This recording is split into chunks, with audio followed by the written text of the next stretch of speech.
And the same person still talked about $60,000 a year not being enough. Ha! I don't think we're earning up to $60,000 a year. Trust me. And we're a family of three. Alone inside a crowd, 'cause I can't see you anywhere.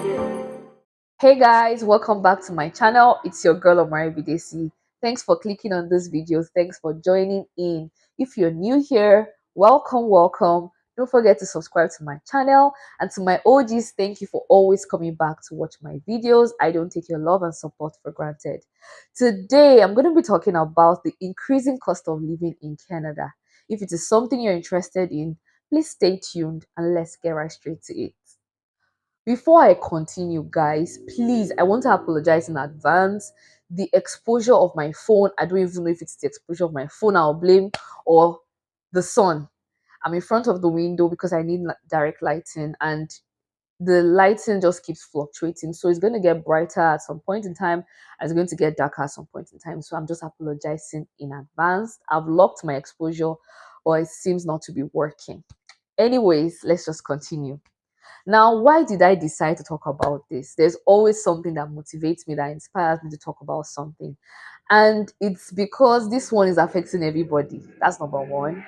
Like, it's something that everybody knows about. If you're living in Canada, you probably will know about it. You understand? I'm not living under the rock. But most importantly, is because I've seen lots of videos, of people talking about it, complaining about it. I've watched videos on TikTok, on Instagram, on YouTube, and I've just seen different emotions um flying around, people complaining, people airing their opinions, just airing their frustrations. And another reason is also which is the one that is dear to me, is I've seen lots of people complaining and blaming it on immigration. Do you understand? Which can, which is something that is very, very controversial in the first place. And I just thought, let me just share my opinions, let me give my 2 cents, and pretty much it. Now, why am I talking about it? Because of the immigration aspect. Yes, I know that I understand to an extent when some people complain about immigration. And when I say I understand, some people who were born and brought up in Canada, who don't really care about people coming or not, as in who never really wanted it, let me say it that way. But it's happening either ways. Now adding the increase in the cost of living to whatever feelings they already had about immigration, it's just expected that they will blame it on immigration, like before they even think of any other thing. I understand. Do I agree? No. Because at the end of the day, there's this saying that everybody who came to Canada, who is living in Canada, apart from the Aboriginals, apart, I don't even need to put that in quotes, except from the Aboriginals, who are the original indigenes of Canada, everybody migrated to Canada, even if it is 100 years ago, 500 years ago. But I still understand, because most people who were born here just see themselves as, this is my nation, this is my land. Yeah. So I understand, even though I don't agree. But the other sets of people that I don't understand when they blame things on immigration are immigrants themselves. People that have migrated here maybe 5 years ago, 10 years ago, 20 years ago. They came from their home country across the world, and they've acclimatized to the system. Some of them are even already citizens. Most of them are already citizens. And you just hear them act as if they also never went through the migration process. They never had moments when they saw Canada as the dream country and wanted to come here. And you hear them complain, why do they keep still bringing people in? That's the part I don't understand. And I don't want to talk too much about it, but I just can never really understand an immigrant, you understand, saying people should stop coming in. If the government feels they need more people, I don't see the reason why you should tell them not to bring more people. Yes, they should put some things in place to make this immigration easy for everybody, both who are staying here and people that are migrating. And I pray things get better. Now that's just me putting that out there. Now let's talk about this cost of living. Has the cost of living really gone up? That's the question. And the answer is yes, it has gone up, and it is affecting everybody in Canada one way or the other, including us. Yes, including me and my family. Like, we've been here for 10 months now, and I can tell you that over, like, after 10 months that we've been here, our cost of living across board has gone up. From our rent has gone up by $100. Yes, to our groceries. Whenever we go grocery shopping, we've had to add like extra money every single time because 50 cents here, um $1 here, $2 here, $3 here, $4 here, they all add up, and that's just the truth. So, and I've had lots of people who have complained about their mortgage, those who have bought houses. Just imagine when you buy a house and you did not pick the fixed mortgage, you choose to pick the variable one in case the interest rate goes down, you benefit from it. But the downside of that is if the interest goes up, you also suffer from that, and the interest has been going up like crazy. When I say like crazy, so you have lots of people complaining in that area, and I really empathize with everybody. I empathize with myself myself, because we are still everybody is still trying to find their balance, especially those who just came here and having to now add extra money to what you're already spending. It's a whole lot sometimes, or it can be not like a whole lot, but it can also be like that little bit of discomfort. So I understand. There was even a time that we watched a YouTube video, like a YouTuber here in Winnipeg, who went to Costco, and I'm going to write her name on the screen. Who went to Costco, and she was just showing prices of some of the things in Costco. And obviously, she probably uploaded the video a couple of days or a week after she went. I really don't know, but it doesn't seem like it was that same day. And Obi just went to get his receipt to even see and compare the prices. Like, we're also in Winnipeg. And he noticed that some of the things that we're seeing the prices there had already gone up, because we went to Costco that day that we're watching the video. And we saw one that has already gone up by 50 cents, and some others. And that 50 cent might sound like it's a little amount of money, obviously. But when you add 50 cent here, you had $1 here, you had $2 here, and you just compound everything together, it could amount to maybe $50, $20, and it's something, trust me, over time. So we are all affected. The only thing is, obviously, the way it affects me might be different from how it's going to affect some people. For some people, it's really bad. For some people, it's not that bad. And that's my bone of contention of this video.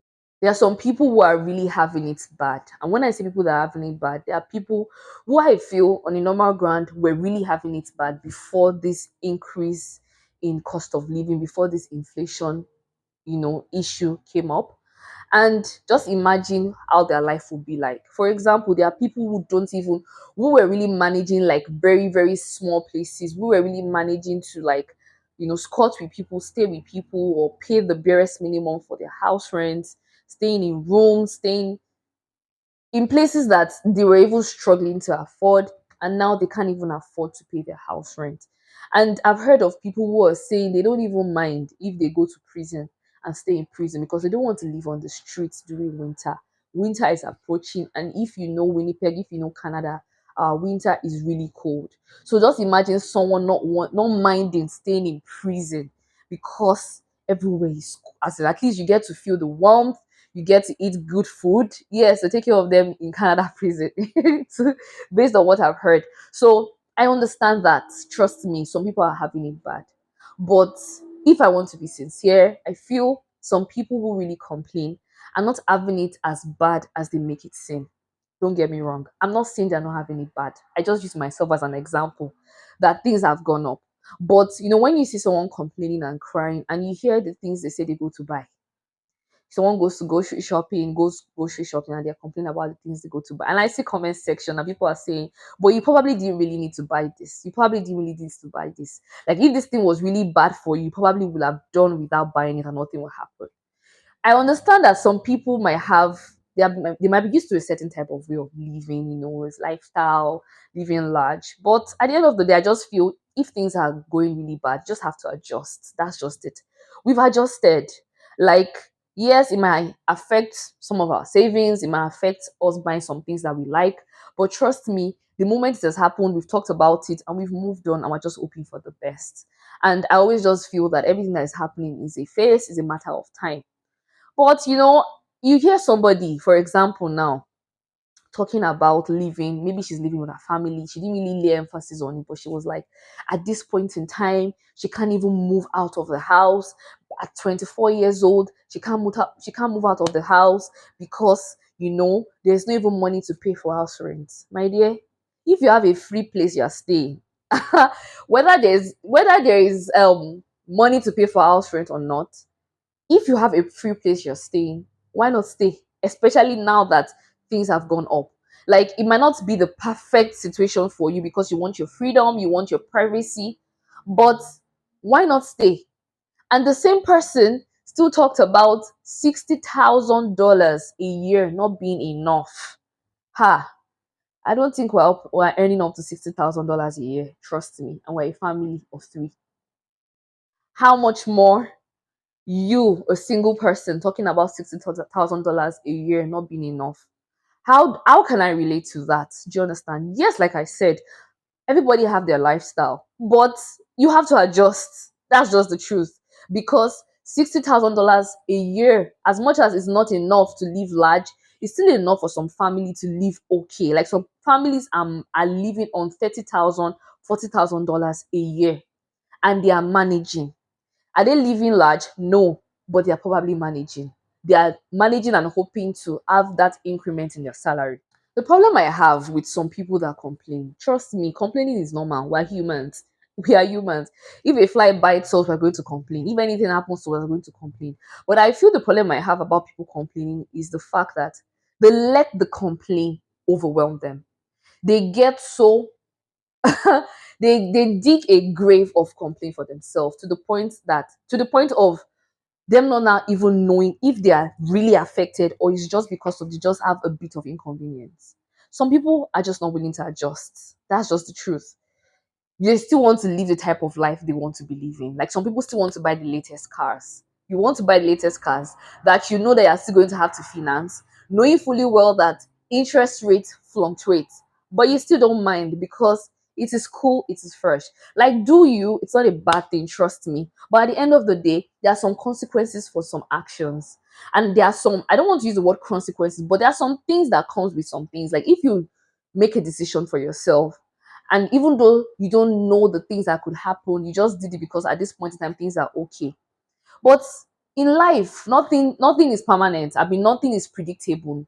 Change is something that is very inevitable, and the change could be positive, it could be negative. Hopefully, we all pray for positive changes, but if it is negative, we just have to know that at least we were the ones that did those things that brought about the negative change. If you get what I mean, I would just have to live with it and adjust. Do you get my point? Like I can tell you categorically that regardless of how bad things are, some people are still building houses. Yes, even though they know they've done the calculation, they've seen that things are hard, some people are still building houses. Are they better informed on the type of mortgage they are going to do? Yes, but some people are still buying houses, some people are still building houses, some people are still buying cars, latest cars, some people are even planning to buy the 2024 cars, which is fine.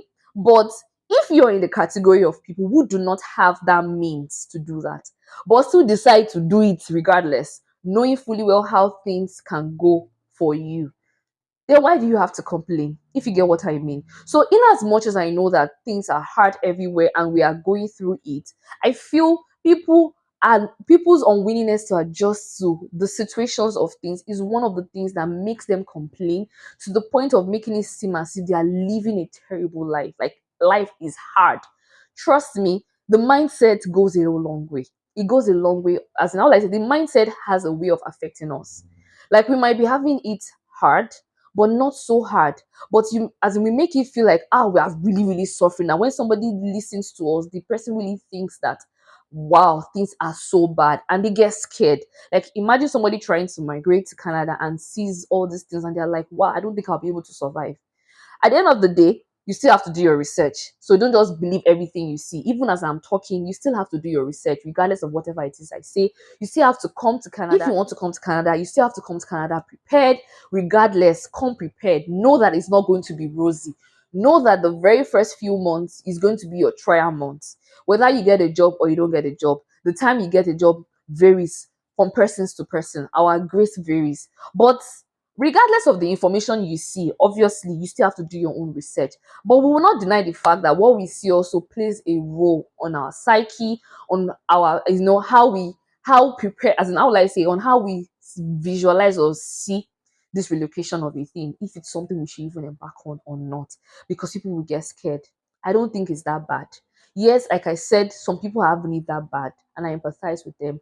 But I can assure you that a lot of people who are complaining on social media in their cars, chilling, they probably just bought something and the price was just up. And you saw them to just like, oh, things have gone up. You see them complaining about it as if it's only Canada that is experiencing inflation. There's inflation almost everywhere. Almost everywhere. See, the inflation in Nigeria, whenever you think about it, you'll be thanking God that you're in Canada. Yes, people are still living large in Canada. I'd be sorry, back home. People are still doing very okay back home. But we know that the majority of people back home are going through it. We know that. Me and you, if you're a Nigerian, we know that. I don't know about other countries. But if you remember what is happening in Nigeria, when you're talking about the exchange rate, how things have gone up, the fuel prices, people don't even drive their cars because of they don't have money for fuel, and so many things, then you will know that whatever it is that is happening in Canada is still something that you can still live with and you can still live fine and comfortably. Yes, do you have to make adjustments? Yes, you do. That's life. You have to make adjustments whenever things happen. But it's not that you will now be like totally unable to live a good life. You will literally have to make adjustment at some point in time in your life, regardless of whether there's inflation or not. When you want to do something big, when you want to make a decision, when you want to buy something, you have to adjust on some spendings. You understand? Before you achieve that thing you want to achieve. If something sudden happens, something beyond your control that is not even about the government or about the country, about your own family happens, maybe an expense that you never knew you're going to incur happen. Are you not going to make adjustments to, make that expense or pay that money? You're going to. And that's just one of those things about life. I'm not saying it's rosy. Trust me, it's not rosy in Canada. It's not. Trust me. But just imagine me sharing my experience in my previous video about not having a job after 9 months, now 10 months in Canada. But we're still living fine with my husband's income. And like he told you, he's not earning six figures. No, and we're able to live the best life we can live for ourselves with what we have now. So I feel a lot of people can still achieve that. If you're still planning on coming to Canada, just come through the right means. Plan yourself right. That's just what I feel. Plan yourself right. Prepare yourself. Know that it's not going to be easy. Like, if you ever thought coming to Canada, coming abroad is going to be easy, know it now that it's not going to be easy. If you are aware of that, and I feel you're coming prepared, you're going to kind of tackle life differently. I feel you're going to see life differently. That's just what I feel. It's not only happening in Canada. That's just the truth. In the UK, I have my brother in the UK, and they have the things that they also go through. People who go there, people who have traveled, they have also made their complaints about housing and everything. And trust me, as they are even complaining, things are even cheaper in UK than in Canada. But they still complain because they are having much more problems when it comes to housing. Like, there are some places that is very hard for them to even get accommodation. Like, there is no accommodation at all in some areas. How they end up doing it eventually to find apartments, they find their way around it. But everybody has to find their way around it. But I'm just trying to let you understand that everybody has where it hurts. That's just the truth. Even in Nigeria that we left, some people are still staying there and they're enjoying it. And those who cannot stay there have left. Let me not ramble too much, but I just want people to understand that, please, as much as the cost of living is high in Canada, it's high everywhere. And I don't think it's as bad as it's been made to seem for a lot of people that have talked about it. People are having it bad. I'm going to keep repeating it that yes, people are having it bad. But you know that these are the people that obviously they have been going through a lot, even regardless of the inflation rate, and they will still keep going through and even regardless of the inflation rate. So the inflation rate has just made it a bit much more tougher for them, much more tougher for them. The only thing we can do is just pray for the best, hope things get better across the world, help each other the best way we can. That's just it. Help each other and be grateful for what we have, and not not let complaining be our watchword like every single time. I'm not saying people are not open to their opinions. Everybody's open to their opinions. You are open to airing your opinions, your feelings, your frustration. Like, we're all different. But I just decided to air my own opinion and just let people who might be scared, who might be, worried, to know that it's still something you can survive. If we're surviving, I think you can survive. And for those who are having high increasing mortgage rate and or increasing interest rate for their mortgage, I really pray things balance, as in that's one part that I really don't know much about. But I really wish everybody well, those who have bought houses and they have to now start paying a whole lot. I pray things get, stable, the interest rate goes down, and they're able to pay their mortgage. And I just wish everybody well in that aspect, because it's not even something that is a joke. That's just the truth. I wish everybody well, and it is what it is. It is what it is. We'll all survive by God's grace over time, eventually. Anyways, I hope I've been able to get my message across. You can always leave your opinions, your comments in the comment section. Please be kind. Please be respectful in airing your opinions. This is my opinion. This is what I feel, and I just thought to just give my own 2 cents. It's nothing to be scared about. That's just the truth. Just do you and live within your means. That's pretty much it. Yes, things are things are going up in terms of inflation and all those things, but you can still live fine. That's just pretty much it. So guys, I hope you enjoyed this video. I hope I made sense. I hope I was just not merry-go-rounding, dilly-dallying. Anyways, if you like this video, as always, don't forget to give it a thumbs up. Don't forget to share. Don't forget to leave your thoughts in the comment section. And don't forget to subscribe to my channel if you haven't. Turn on the post notification bell so that whenever I upload new videos, you'll be the very first person to know about it. Till next time, make sure you stay safe, take good care of yourself. Bye bye. So to speak.